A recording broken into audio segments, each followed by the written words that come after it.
Hi, I'm Effie, and way back in July, I believe, I made a video where I talked about 10 books that were coming out between then and the end of 2023 that I thought my best friend Shannon, whose channel is Head in the Books, would enjoy.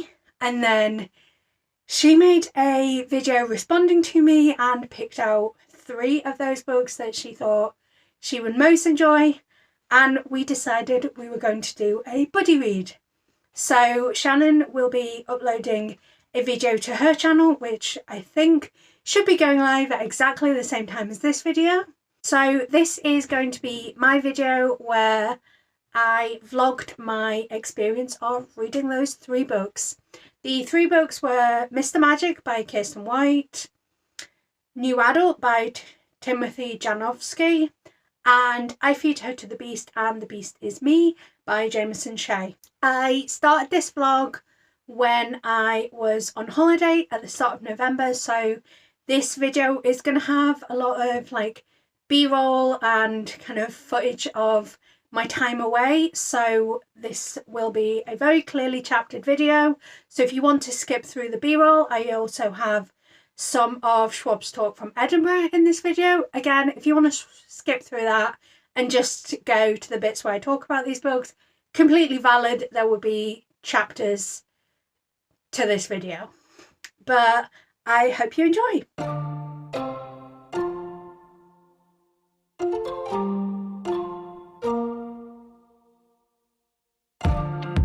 Where's the wisdom? Birds of flight, where you heading? Hedging my best, that's a blessing. Doing my best, that's the nexus. Texting my ex like you get this. Tore down my defenses. Broke the walls, broke the fences. Open walls, open-ended. Where's the sitting that poison? World is sitting on poison when we go crash in the morning. We just smash not morning. Man is trash and I'm worse. Man regards in a verse. We destroy what we love. We destroy, it's a curse. I don't know a lot. I don't know, I'm lost. Things that I forgot. The things that I am not.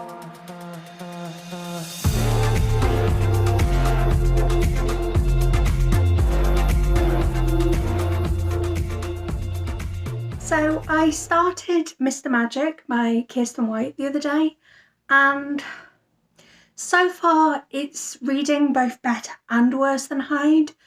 I think, at least initially, Hyde pulled me in and it had that going for it, but obviously my lasting impression of it is somewhat of a negative one. So Mr. Magic, it's definitely got some intrigue to it. I'm liking the mixed media elements of the book. However, I do think it made a bold choice that I don't think paid off or worked for it, in that the end of the first chapter ends with a character death, but 1 chapter in, you are not invested enough in anyone to care about a character's death.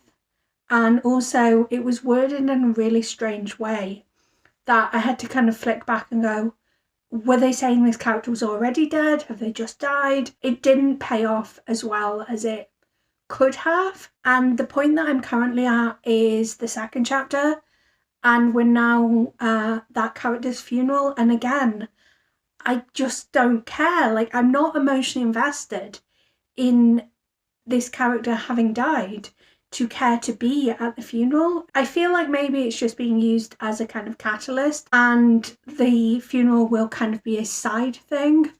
But so far, like, it's not awful, but I also think some strange choices have been made. Hopefully this will be the redemption, because a lot of Kirsten White's books look interesting to me, but having such a negative experience with Hyde has made me a bit nervous to pick any others up. And before I get on with my day, maybe get back to Hyde, Mr. Magic, I want to do a wee mini book haul because I managed to pop to the free bookshop yesterday and I picked up 3 books. So we have Vera Wong's Unsolicited Advice for Murderers.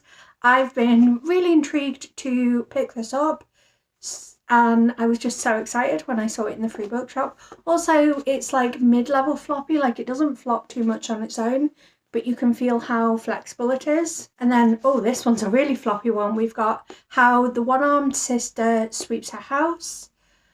I have been interested in this one since it was shortlisted for the Booker Prize, and I've heard pretty good things about it, so I wanted to pick it up. And the final book is Dead Ever After, which is the final book in the Sookie Stackhouse. I think the technical name for the series is Southern Vampire Mysteries. But for some reason I don't have books 11, 12 and 13, so I'm trying to get them so I can do a reread of this series, because I remember really enjoying this series as a teenager and I want to pick it up again. Also, my best friend recently decided that she is DNFing this series and would like me to kind of read it on her behalf and then spill all the tea about what happens in every book. But that's it for now.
the number of people who say, I mean, she really should have died in the first trilogy, merit the art because she wasn't a good person. And I'm like, oh, this is the problem. And then all of a sudden my women got meaner last year. This book is like 197,000 words. It's a lot. And it had to cover 7 years of interim between this year. It had to do a lot. Doesn't feel like it for the reader. Thank you. I was going to say to that, but I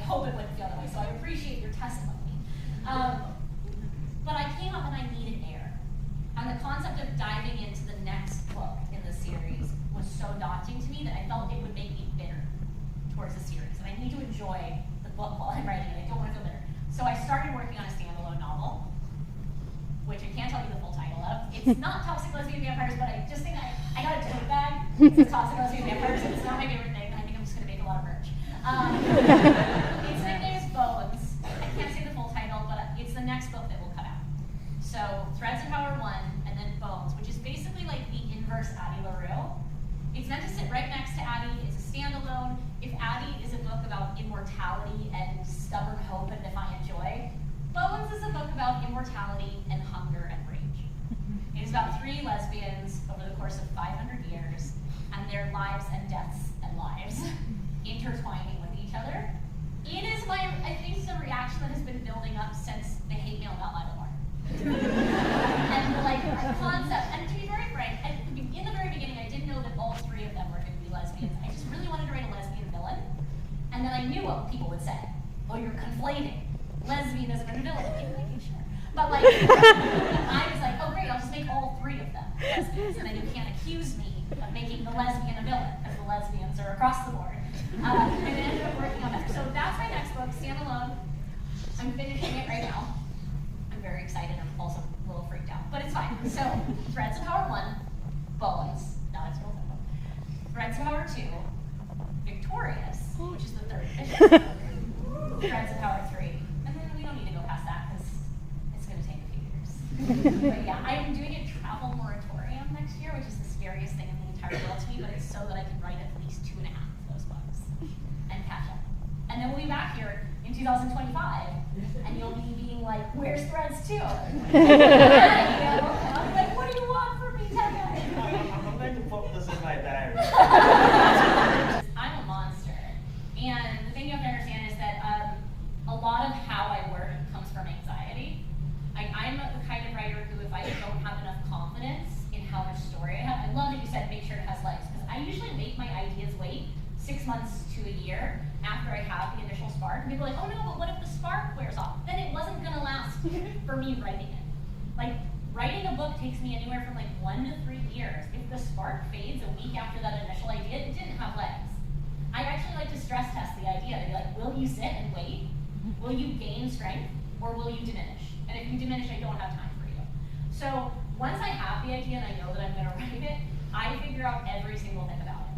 And people are like, oh, where's the joy? The joy is in the outlining. The joy is in the discovery. I'm playing choose your own adventure with every single moment of the book. I'm finding my way through it. But by the time I actually start writing the draft, I have every single scene on a bullet point, 200 to 300 of them, in a map, and then the writing it is an execution of a vision.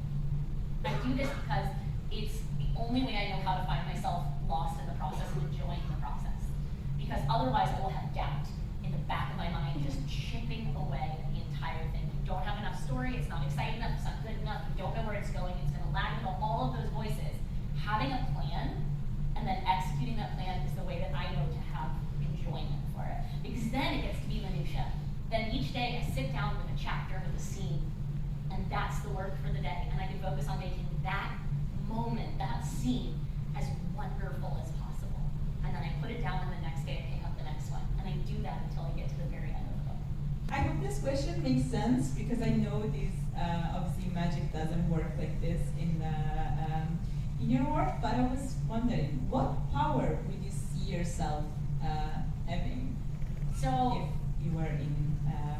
I know exactly which power I would have. Oh. For a long time, everyone assumed I would be an entire magician. No. You meet a character in Threads of Power named Nero, and he is a bone magician. And if you think about it, bone magician is kind of like playing God, right? Like, it's a magic you're not supposed to have. It's forbidden, and so if you have that power, you are supposed to unknow magic, basically. You are supposed to be powerless. But I wrote my first bone magician in the comic books as a villain, and she was so much fun that I think because I like to play God, and because the thing about bone magic, much like Victor's ability. So Victor Vale's ability in Vicious, he's a villain, and so he uses the ability to control pain thresholds as a villain. But he also could have used it to help people. He uses it to take away Cindy's pain. The thing about bone magic is, in the right hands, it could be a healing art. It could be incredible. It's just outlet. Would I use it in the right way? Probably not. I know myself well enough to know I'd probably be the villain in one of my books. But I think I would definitely be a bone magician. I think there's really subtle ways you could do it. And then obviously you could like animate an entire army Alrighty then, gentlemen, Almighty God, all.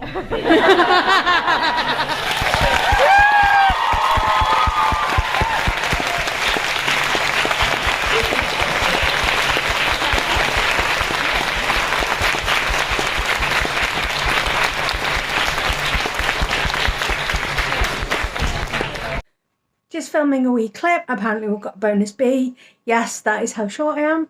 Sorry, guys. So it was the V Schwab event tonight, and B's just going to mess around behind me, apparently. Oh, it was a really good event. I actually think one of my favourite times hearing V speak. And, like, it was so weird as well, because completely by coincidence, we ended up sat right in front of Donielle Clayton. I think there were a couple of other authors with Donielle as well, but I couldn't quite place them. But like Donielle, as soon as I saw her, I was like, no, what? No! So at the end, I just sort of said that I loved Donielle's short story in Vampires Never Get Old, and I found out it's going to be a full-length adult novel, which sounds amazing. So overall, an incredible night. And I mean, excuse you, it always is when I listen to Schwab speak. B's just being a bit of a nuisance. You nuisance? You nuisance? Fell over. All right, well, that's my clip for now. So, I'm not making the progress that I intended to make with these books. Like, I am reading them. I've just feel like I've not gotten as much chance as I hoped or expected.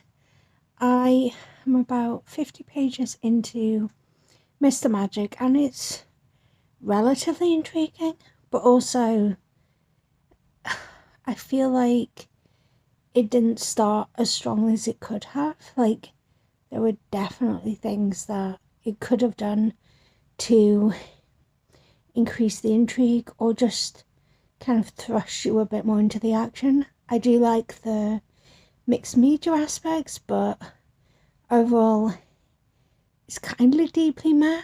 But also I am only 50 pages in, and I feel like things are starting to happen now. Maybe. I think my biggest sort of gripe, if you can really call it that, is that these characters are meant to be in their mid-30s, I think, and they just don't. I don't know how you would make a character feel that way, but they're not coming across as the age they are. I don't know. Like, I can't put my finger on what's off about it, but I have to keep reminding myself that these aren't young characters, and I don't know, I think it's this weird situation where in order to make the TV show, having ended in the 90s, they have to be a certain age. And like, I think I understand why it has to have ended in the 90s, because it's like right on the cusp where things could have kind of disappeared into the ether. But at the same time, it just doesn't feel convincing. Like, I don't know, I think maybe if the book was set like 10, 20 years ago, that might have made it more convincing, because then you could have had younger characters. I don't know, these are just my thoughts as I'm kind of starting it. And then I started listening to the audiobook for New Adult, and I was deeply underwhelmed by it so far. I'm not sure how far into it I am, but it's so whiny and not compelling, and I don't know, it feels like a struggle to pick up, which is stupid. And I think it has promise, but I'm just going to have to like force myself to continue. So basically, Out of the 2 books that I've read for this video, or I'm reading for this video, both of them aren't really doing it for me, which is a shame. But I think I'm also just going to like try and deliberately carve time out over the next few days to try and get these read, because my goal is to have read both of these books before I return home next week. And then that means that I just need to get my hands on Dark Moon Shallow. But we've also, yeah, I did have something in my eyebrow, but we've also kind of set a backup of if Shannon's copy of Dark Moon Shallow Sea doesn't arrive in a good time, we're going to both read I Feed Her to the Beast and The Beast Is Me. So I think the plan, at least on my end, is to try and read all 4. Like, if I can get my hands on Dark Moon Shallow Sea in the next couple of weeks, I definitely want to have read that. And like, same for I Feed Her to the Beast. I own a copy of that. I really want to read it, so why not? Like, why not read 4 books for this video? It's not as if I'm reading the whole fantasy category of the Goodreads Choice Awards. Oh wait, yes I am. But you already know that. This video is going up after that video. But still, I guess read a bit more of Mr. Magic before I fall asleep, and I will try and keep you updated on my thoughts as I continue these books. Sorry, I literally just recorded the last update, but I've just picked up Mr. Magic and it's just clicked what they're doing with the chapter titles. So it goes 1, 2, buckle my shoe, 3, 4, lock the door, 5, 6, pick up some sticks. And that's so clever. Like, for all the flaws this book might have, like, it's so smart that it's doing that. I don't know how far it's going to continue, if it's going to continue throughout the whole book. Like, on one hand, it is really clever. On the other hand, it means the chapters aren't numbered correctly, because you're having, like, a gap every so often. But, like, I like it. I think it's really clever and smart, especially because it fits in with what the book's doing. So yeah, just thought I'd pop in and say that.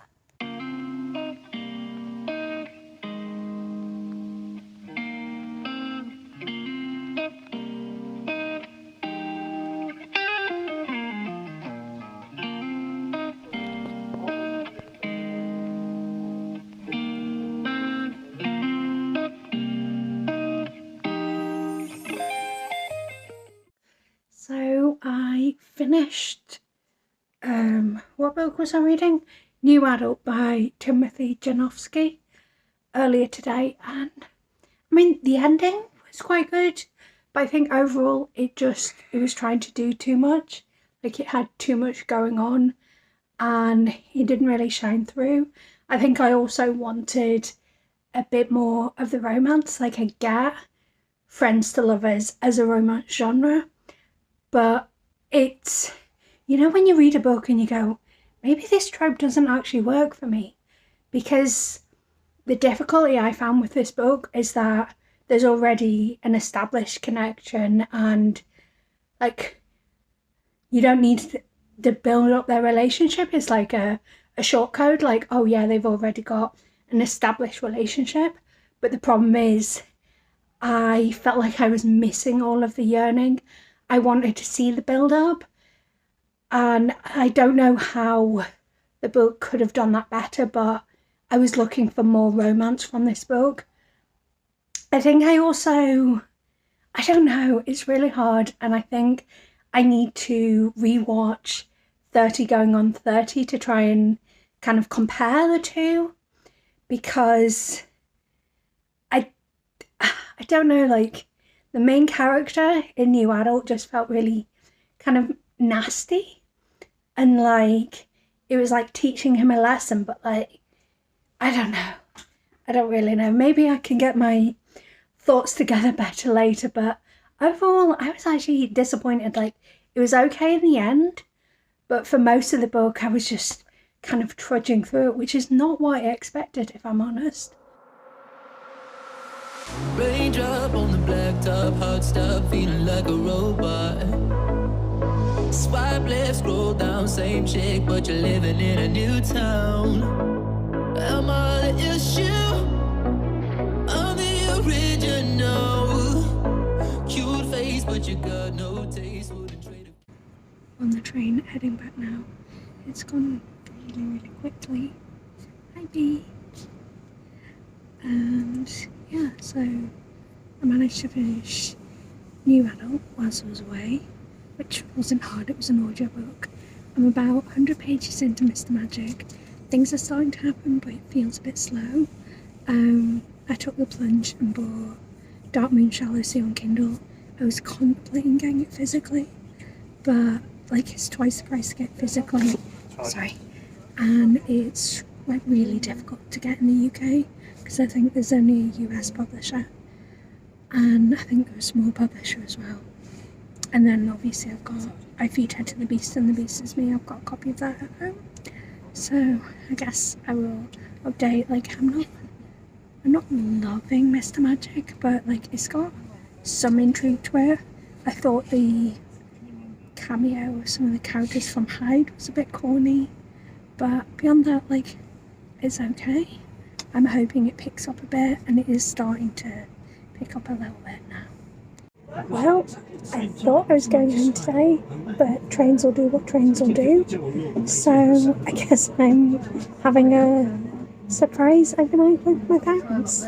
I am about, I don't know if you can see where my bookmark is, I'm about the halfway mark of Mr. Magic, so I guess there's a chance I could finish it before I go home. I'm not sure, but for the moment I'm just hoping the rest of my journey goes to plan, I suppose. Maybe I can get it right. One of these days, someone's gonna love me right. One of these days, someone's gonna love me right. Love me right. Love me right.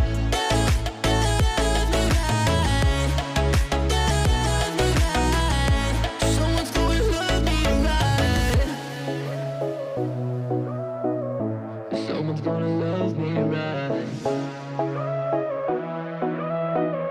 Someone's gonna love me right. But I've been wasting so much time trying to figure out what's fine instead of just living my own life. One of these days. Apologies if I look a little bit rough. I'm having a day in bed because I need to rest up.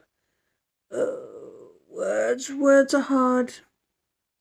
So it's been a hot minute since I last updated this vlog, but it's also been a hot minute since I read anything for this vlog. So I can't remember if I said, but essentially we had a hellish journey getting back home as our train got cancelled, and going from the south of England to the northeast of Scotland, like, you don't have that much wiggle room for things to go wrong. So essentially when that train got cancelled, we're like, we're not making it home tonight. So we ended up having an unexpected break of journey, and obviously we got home fine in the end. So with regards to this vlog, essentially the day that we got home was the day the Goodreads Choice Awards was announced, the long list rather, and I like trying to read a full category, so I was taking a break from this vlog to read a full category. I read all 20 of the fantasy long list this year, so if you haven't checked out that video, maybe consider checking it out. So that was kind of like my priority for the second half of November and the first few days of December. And then I've just been kind of getting December content ready. And that's been my focus for like the first full week of December. But now I'm back and I am determined to get these books read. So the first update is, I mentioned earlier in the vlog, but we kind of put a plan in place in case Shannon wasn't able to get a copy of Dark Moon Shallow Sea in time, and that has ended up being the case. So I was originally going to try and read it regardless of whether Shannon was able to get a copy or not, but I just unfortunately don't have enough time now. So I won't be reading that this side of the year, but I'm hoping to, at least I don't think I'm going to have time to read it this side of the year. But I'm hoping to get to it like fairly early into the new year. So reading, where am I at? I've got about 100 pages left of Mr. Magic, a little over 100. And then I need to read I Feed Her to the Beast and The Beast Is Me. And then I will be done.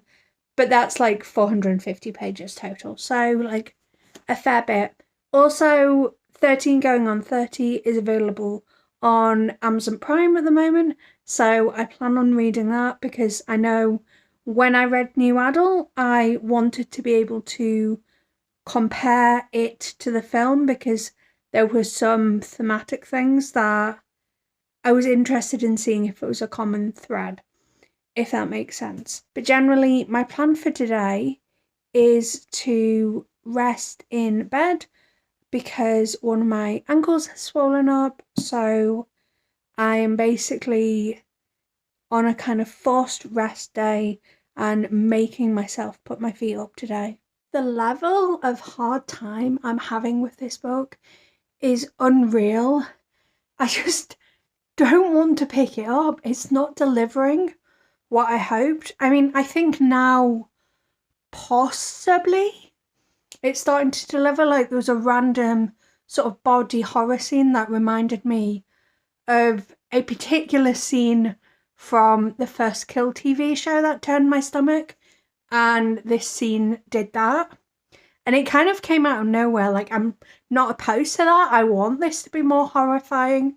And so far it's like not delivering, which is annoying because I saw this as kind of like a redemption book to see if Kirsten White's for me. And so far I have to say not really. Like, maybe she just doesn't write very good adult books, or maybe she's just not very good at delivering on promises, or maybe her blurbs are really poorly written. I'm not sure, but in a lot of ways, I feel the same way about this book as I did about Hyde, in that it's not giving me the story that I wanted and hoped for. I've got, I think, about 100 pages left. You know, just about see where my bookmark is. So it's like this small bit. So yeah, just under 100 pages left. And like, we're getting some reveal-y type things. So I'm hoping it's gonna amp up and get more interesting. But so far it's been slow and boring. And I'll be completely honest, if it wasn't for this video, I probably would have DNF'd it. And like, even then, I'm kind of tempted to DNF it, but also I know that I'm close enough to the end that if I just push through, I'll be able to finish it and scrub it from my mind. But I think, unlike Hyde, I'm struggling to see any reason why I'd want to keep this book and return to it in the future, because I've just had such a bad time with it. And I hate that as well. Because on a sort of personal note, this video as a whole note, we set out to read 3 specific books for this video. Mr. Magic, New Adult, and Dark Moon Shallow Sea. So far, New Adult has been a flop for me. Mr. Magic is shaping up to be a flop. Like, unless it pulls off some magic in the last 100 or so pages, it's also a flop. Dark Moon Shallow Sea, Shannon couldn't get her hands on a copy of, so we've now swapped that for I Feed Her to the Beast and The Beast Is Me. I'm really hoping that I love this book. Like, I'm fully expecting to love it, if I'm honest. But then I thought I was going to enjoy all of the books. Like, I went into Mr. Magic being a bit wary, but not thinking, oh, I'm going to hate it. But I did expect to like new adult, so that was annoying that it didn't work for me. So yeah, I'm hoping that I feed her to the Beast and the Beast is me ends up being an enjoyable book and we can end this video on a positive note, but so far it's not going well.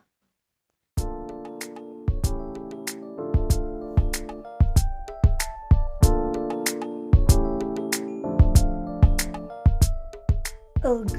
So I've got maybe about 30 pages left of this, and my feeling is, don't make me read it, don't make me finish it. Like, 30 pages will probably take me, I think I'm reading about 40 pages an hour. I timed it earlier. I timed like 30 minutes worth, and I got through 20 pages in 30 minutes. So it'll take me about 45 minutes to finish this book, but that just feels like too much time to read it because it is torture. I think the problem is it's not very well constructed. Like, I think it's trying to say things, but rather than weaving it through the narrative, it's kind of like info dumping, which was one of the big issues that I had with Hyde. But I'm now gaslighting myself and going, was Hyde really that bad? Like, I know it was problematic, but was it that badly written? Because this is just bad. I also think it's one of the rare books that would have benefited from having two timelines. So rather than having like wishy-washy, the adults recounting their childhood or recounting what they see on a recording of the Mr. Magic TV show, actually showing what was happening. Like, you could still have the vagueness of the really poorly designed magic system where you're going, is this real? Is it not real? Without it feeling very much like we're just going to give you all the information in one go. I have no idea where this book's going to go, but I also don't care. I'm ready for it to be over. I'm kind of tempted to be like, I'm giving myself half an hour more of this book, and if it's not finished in half an hour, I'm done with it. But I'm also like, I'll be so close to being finished if I do that. It's torture. And the thing is, it's not even like, I don't know, it probably is one of my worst books of the year. Like, at the point this video is going up, I think I will know what my worst videos are, but it's like,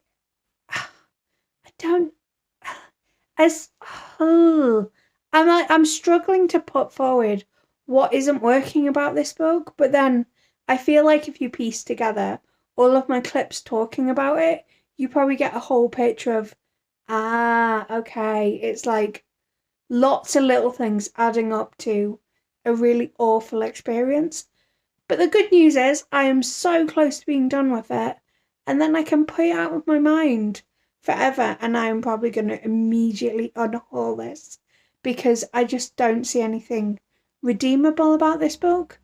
Well, I got to the end of Mr. Magic, and no exaggeration, it took me all day to finish this book because I had to keep forcing myself to pick it up and read it, and I don't really think it was worth it. Like, the ending was very trite and like sort of predictable, but in a way that like it's a kind of nonsensical book anyway, so like as predictable as nonsense can be. So I mean, I got to the acknowledgements, and I always read the acknowledgements because I'm like, well, it's pages and I can't mark it has been read if I haven't actually read them. So I read them, and then I was like, oh, I remember Shannon telling me that the acknowledgements had an impact on her. Like, we usually talk about everything we're reading as we're reading, but we've agreed that we're not going to share our thoughts on the books we're reading for these videos until the videos go up. So I don't really know her thoughts. Like, I kind of do, because we were talking about best and worst lists, and she said one of the books was Can't Say, so I was like, it's this one, isn't it? Like, I didn't explicitly say that, but I was like, me too. But she did say that the acknowledgements, like, changed the way she saw the book, and I can completely see that. Like, I respect Kirsten White for writing through her trauma and channeling it and processing it. I don't think as an allegory this book worked as strongly as it could have, but I can also see that this is representation that people might need and feel kind of healing from reading it. I think for me as well, I was hoping for something where the horror was more rooted in horror things. I don't know if that makes sense. Like, the source of the horror in this book wasn't what I was looking for. But now I get to move on to the potentially final book of this video. If I can squeeze in Dark Moon Shallow Sea, I will. But I'm definitely got one more book, and that's I Feed Her to the Beast and the Beast is Me. And I'm crossing everything that have a good experience, because I don't want to be 3 for 3 of not enjoying the books in this video.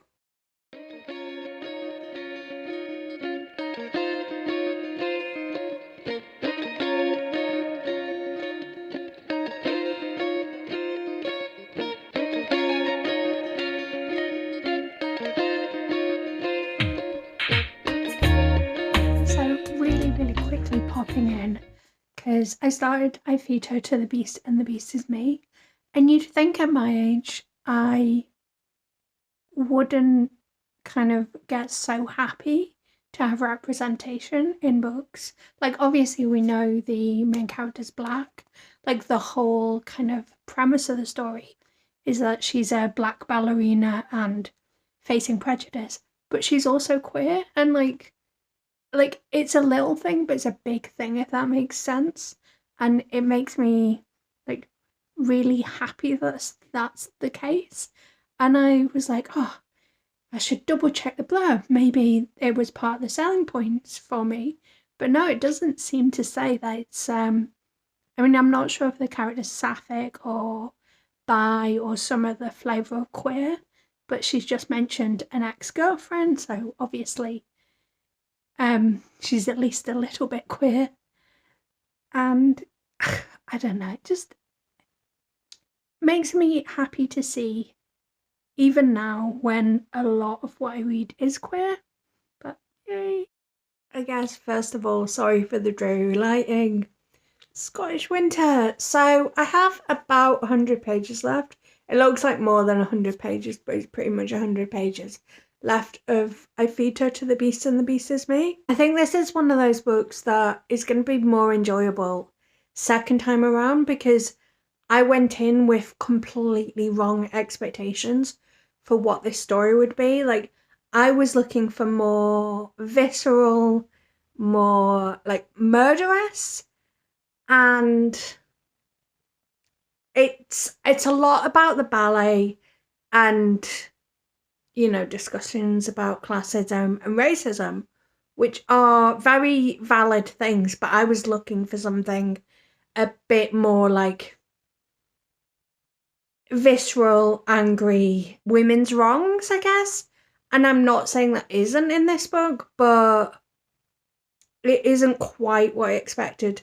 Although I will say, like, it's not hard considering the other two books I've actually hated. But, like, I am enjoying this book. It's just not what I feel like I signed up for, which is a shame.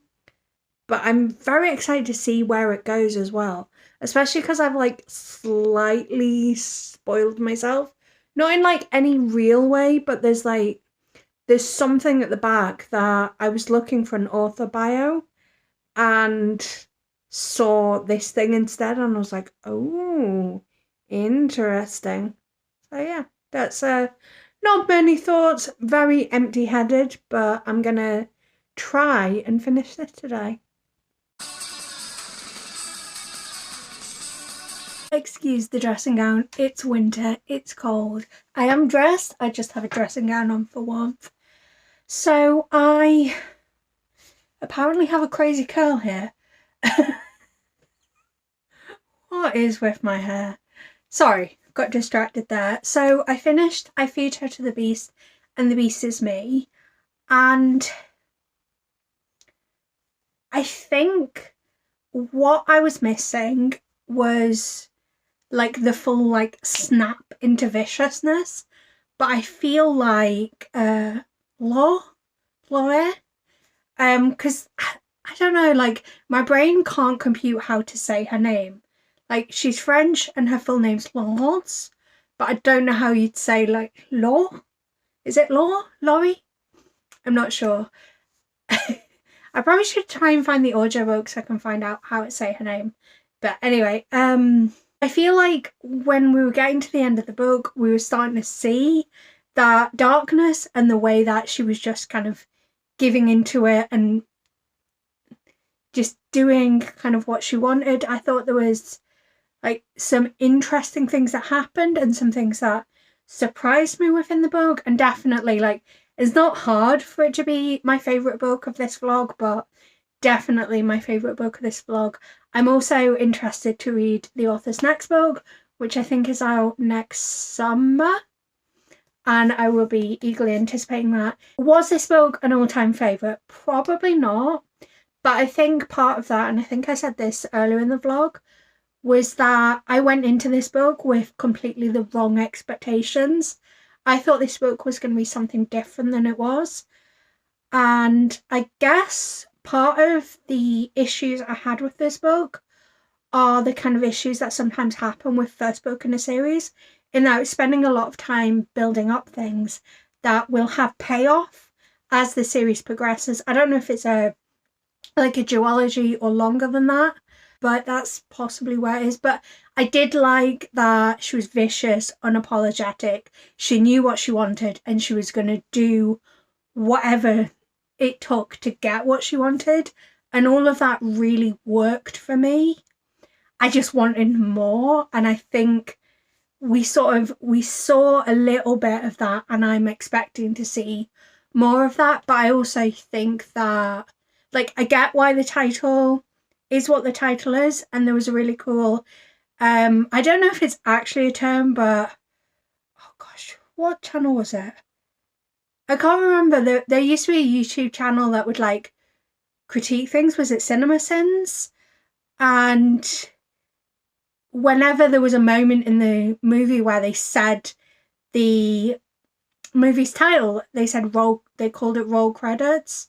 Like they weren't actually rolling the credits, it was just like when it referenced the film's title, and that's where the title for this book comes from. It's actually like a line in the book. So I get that, but I think in my head, because of that, I thought it was going to be like her literally feeding people to a primordial beast, and I thought there was going to be like a lot more bloodletting, and that's I think where I was feeling disappointed. But overall, really enjoyed it, and definitely glad that I picked it up, and definitely won't be getting rid of this one. Whereas Mr. Magic is very much on my on-haul pile. I want nothing to do with that book anymore.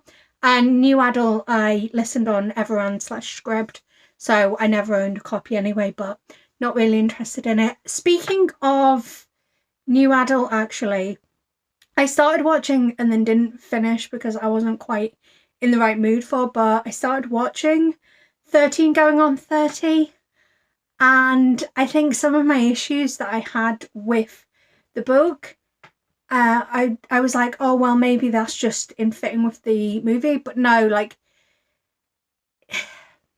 I think part of it comes from the fact that you're dealing with someone in their early 20s versus someone who's a teenager, and you have quite a lot of difference there. And you're willing to give a teenager a bit more grace, to be a bit more self-centered, not as literally mature. So part of the issue I had with New Adult was how kind of self-centered, self-serving the character was.